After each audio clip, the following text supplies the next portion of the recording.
I'm William Kumwembe and this is Business Time. It's the magazine program where we bring you major business and economic news stories that are making headlines in the country. And coming up in the program today, we look at how systematically Malawi is positioned to make the most of opportunities within the COMESA bloc in as far as cross-border trade is concerned. And also in the program, we speak to consumers on how they react to the recent slash in cost of data by two local mobile phone services providers in the country. We have these and other stories. Stay tuned if you could. I've got that feeling, darling, that feeling. I've got that feeling, darling, that feeling. I've got that feeling, darling, that feeling. I've got that feeling, darling, that feeling. Bwembwe.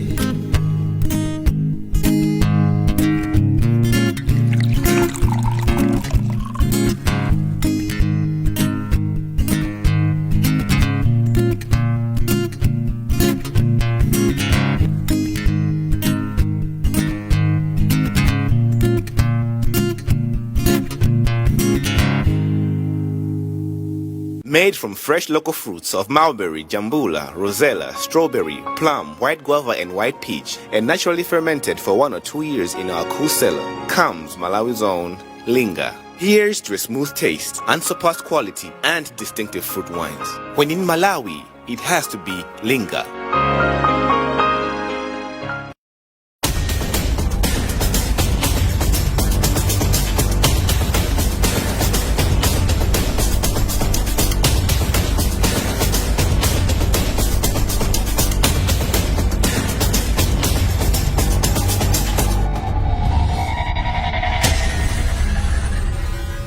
Hello and welcome. In our main story in the program today, Malawi remains a predominantly consuming and importing nation. Of course, Malawi has been attempting to reverse the situation to become a predominantly producing and exporting nation. However, looking at figures from the Reserve Bank of Malawi, there is an indication that exports versus imports, there is a wide deficit. And the country is still attempting to narrow the deficit. One of the readily available markets is the COMESA region. The region recently indicated that it has created some platforms and avenues where member states could make the most of amid the COVID pandemic. I caught up with Saulos Chakwera, who is spokesperson at the Ministry of Trade, on how local traders are making the most of the provisions under the COMESA guidelines.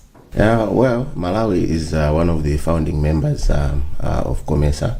COMESA was established in 1994. So this is a regional bloc that seeks to promote regional integration within the member states, but also cooperation in terms of implementation of projects that can actually help the development of the member states.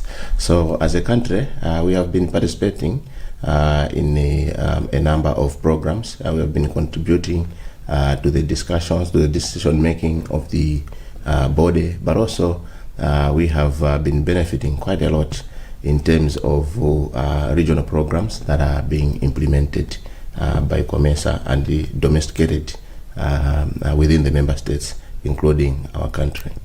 One of the key agendas in as far as COMESA is concerned is to facilitate trade between or among member states. Yeah. We are speaking at a time when COVID has taken its toll, affecting business, precisely cross-border trade. Yes. Any measures put in place by COMESA to ensure that there is continuation of business between countries or players within such countries? Yeah, quite right. You are right. COVID has really brought devastating effects in all countries across the globe, and Malawi is not spared. But also even COMESA as a region, we are not spared. But through COMESA, there was development of guidelines to facilitate continuation of cross-border trade within member states. So I must say that the guidelines were very clear and aimed at ensuring that member states within COMESA still trade because as a country, for instance, Malawi, we still have essential exports that you would want to go into our international market. You talk of tobacco, sugar as our traditional exports, but also of late we are promoting other non-traditional exports like macadamia. These are some of the exports that brings us, foreign exchange, and we wouldn't want that, despite COVID being there, we should fail to generate the much needed forex. So the guidelines seeks to encourage member states to continue trading. We call it safe trade, whilst also controlling COVID. Also we needed the essential commodities, the sanitizers, the PPEs, some of which we do not really manufacture ourselves within the country, so we needed them through importation. So the guidelines were very helpful in terms of ensuring that we are able to import the much needed essential commodities, but also export most of the commodities that we rely on in terms of generating forex, which is essential for provision of various social services in the country. If I'm to localize the conversation, precisely talking of local cross-border traders, how do they stand to benefit from such guidelines? Or if I'm to give an extension, are they better positioned to reap from such guidelines? Yes, they are, because we still have quite a number of exporters, including our SMEs, who actually engage in cross-border trade. They import things from Zambia, Zimbabwe, but also even ourselves, we do export some of our products to some of the members of COMESA. So the regional guidelines have actually given a good outline in terms of how trade can still be facilitated. But also under COMESA, along the same line, we have what we call streamlined trade regime. This is an agreement that has been facilitated through COMESA to allow our SMEs, particularly in Malawi, Zambia, and Zimbabwe, to continue trading, particularly for goods that are less or equal to $2,000. Now, two local mobile phone service providers, TNM and Airtel, recently slashed cost of data following concerns by consumers that the cost was exorbitant. Of course, there's been concerns that Malawi's cost of data remains way high compared to regional counterparts. However, speaking to some consumers, they say they feel nothing has changed so far. Our journalist Chimwemwe Mangazi caught up with some consumers who are expressing how they feel or react to the recent slash in data costs. Random interviews with internet users reveal that some customers are still feeling that the cost remains high. They further say using bundles off-peak hours seem cheaper. As for me, I haven't seen any change. The change that I've seen is just the reduction in the amounts that we use to buy those bundles. But when it comes to using those bundles, it's still the same. Sure. What about you, ma'am? Have you felt any change since the announcement? No, I haven't. Actually, you've increased the bundles that we used to buy at certain amounts. You've increased them, and you've reduced them as well. It's almost the same. It's almost the same. You experience nothing, especially or maybe perhaps this thing they call midnight thing. It's when you can experience the change.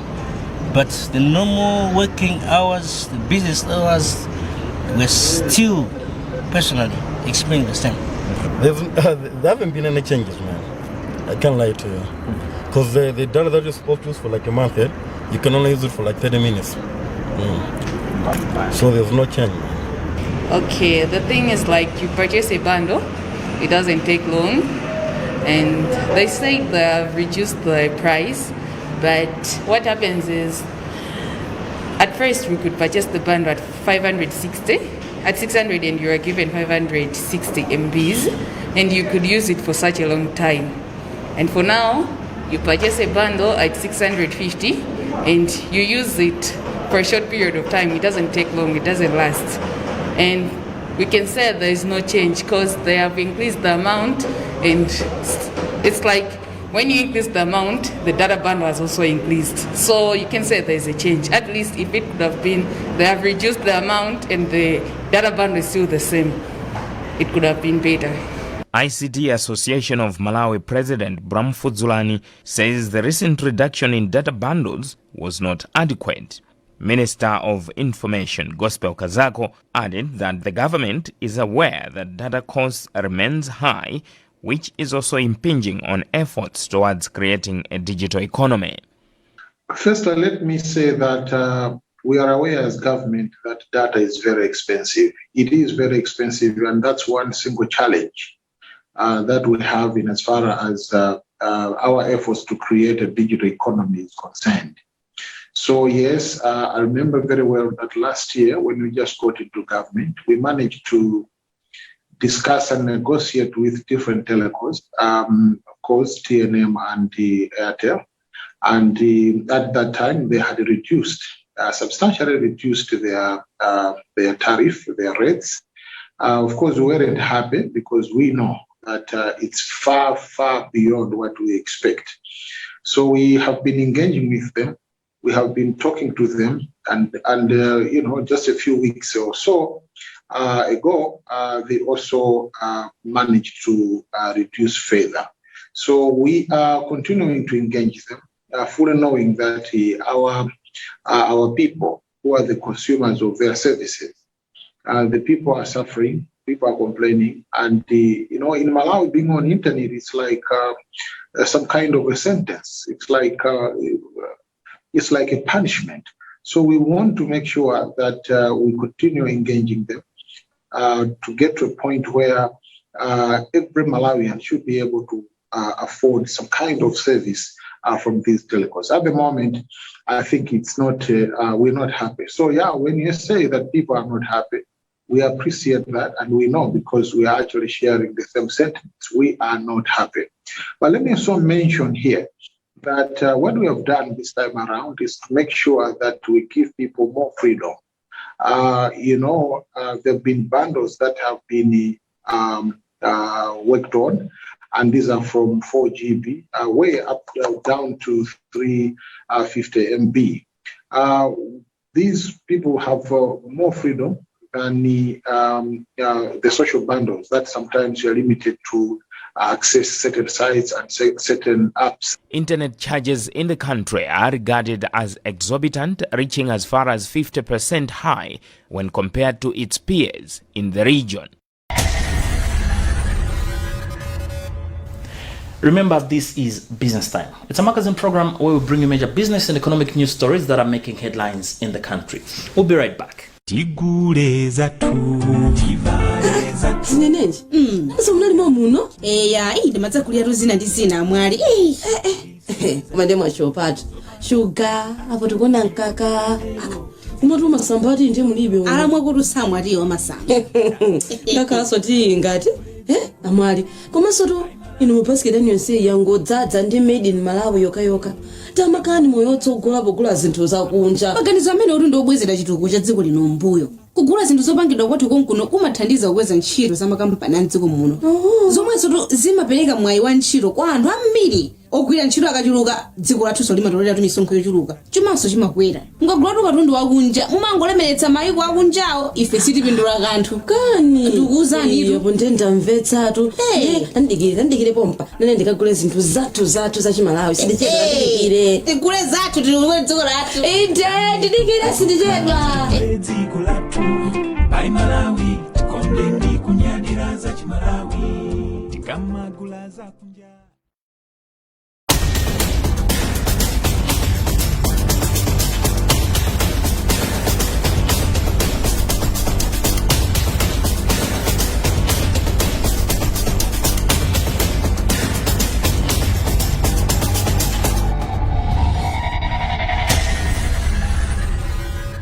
Welcome back. The Malawi Revenue Authority, MRA, says will roll out the withholding value-added tax system from June 1 this year.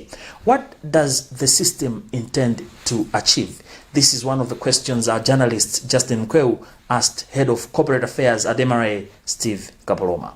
Withholding tax is not a tax per se, rather a method of collecting VAT, and all those concerned may face consequences if they do not comply.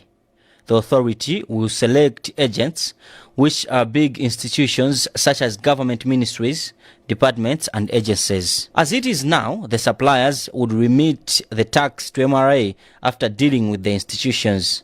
This system could not tell MRA when a certain entrepreneur has VAT to pay the authority because it was being done between the supplier and the other institution.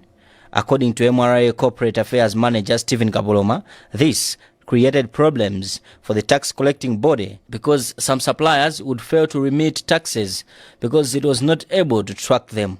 With the new system, however, the suppliers will also be propelled to approach MRA when an institution has withheld VAT in a business dealing because they will need to demand input VAT. Kapoloma said the new system will enable them to properly account for revenues, which will improve revenue collection. Kapoloma added that since they are able to track revenue as it is coming, the tax collecting authority expects that it will be able to increase VAT inflows because they have created a system in which every VAT will be accounted for, and they expect an increase in revenue since they have closed the loophole that was there.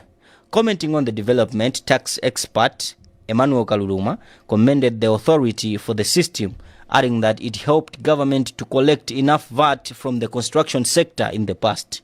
He agreed with Kapoloma that since they have managed to seal the loopholes in the collection of tax, they will maximize revenue collection. He added that this is primarily about risk management because they know that entrepreneurs were not paying, but these institutions which they have selected as agents are well-established businesses and have no reason not to comply with tax laws, so they will help that the government should not lose out. MRA is mandated by laws to collect tax and ensure that taxpayers are compliant with government tax regulations. The introduction of the automated system is in line with the VAT withholding tax regulations of 2018.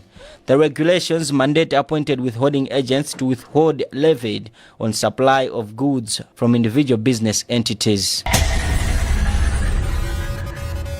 Now, in other business news, a pressure group has been formed to ensure that local businesses are being effective and competitive when it comes to bidding for both public and private deals. Our journalist Chimwemwe Mangazi attended a press briefing where this was announced and has since filed this report.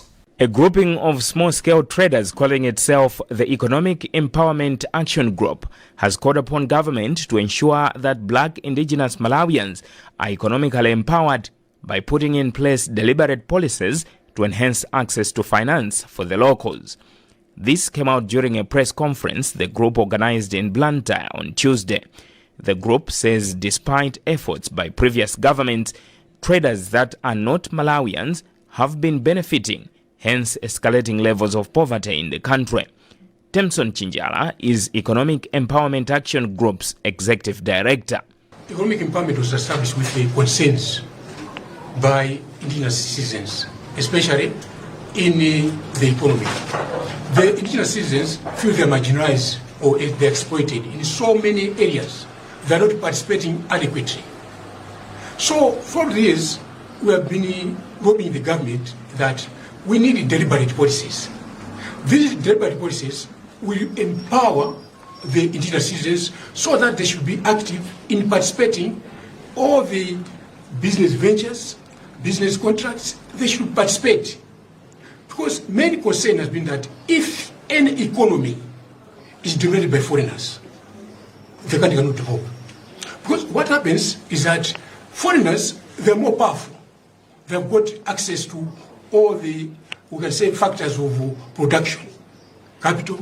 They've got chances to get even land and many things which are not applying to the indigenous citizens of Malawi. So we are saying that if we have policies to enable the citizens to participate, many is participating of indigenous citizens. So there. If we talk about Vision 2063, we can say it's a vision of Malawians. But what we are talking about is that we need a specific policy in empowering the people of Malawi. People of Malawi are good at designing policies. They are good at designing strategies. But implementation is not there. Why is there lacking implementation? Because there's no coordinating institutions or coordinating activities to bring that together so that even the 2063 can achieve what they want to do. In actual fact, when you talk of government, you're talking about the economy. If the economy is not well coordinated, there's no way a country can develop. We have seen our neighboring countries well coordinating activities, putting everything together, which is what happened in Malawi. There is a vision. We had Vision 2020. Why did the Vision 2020 achieve what they wanted to do? Because there was no political will to implement that vision. There was lack of coordinating policy that will make citizens of Malawi participate. Because we're talking about empowerment, we're talking about sharing of power. The power is not shared to all the citizens of Malawi. We are talking about few who benefit at the expense of the majority, which we are trying to fight. That no, all the citizens should participate. We are talking about popular participation. We are talking about democracy. When we talk about democracy, we are talking about sharing of power. That power is not shared. It's only a few who benefit at the majority, at the expense of the majority, which is not in the interest of the poor people in Malawi. Among other things, the group wants government to provide guarantor services for poor Malawians and set up procurement procedures preferential to the poor. Well, on that note, we've also come to the end of today's edition of the program Business Time. It's a magazine program where we bring you major business and economic news stories that are making headlines in the country. On behalf of the entire production team, my name is William Kumwembe. But always remember, if it doesn't make money, then it doesn't make sense. Bye for now.